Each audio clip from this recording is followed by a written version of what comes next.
Caleg DPR RI Dapil Sumut 1 nomor urut 4 Partai Nasdem Rahutman Harahap semakin menguatkan basis pemilihnya jelang pemilihan legislatif pada 14 Februari mendatang.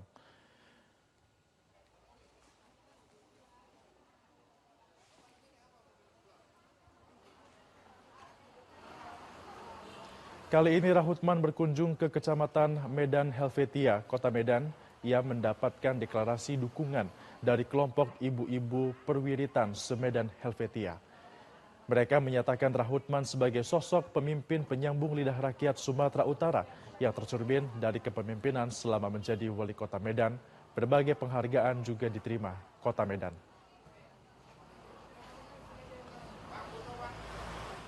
Seusai dari Kecamatan Medan Helvetia, Rahutman berkampanye di wilayah Percut Setuan, Deli Serdang. Didampingi istrinya Rita Wisni, Rahutman memberikan pendidikan politik jelang pemilu serta mendengarkan keluhan warga yang berpuluh-puluh tahun menempati tanah garapan. Inilah perubahan itu, itulah perubahan. Inilah yang dilihat ketua umum kita.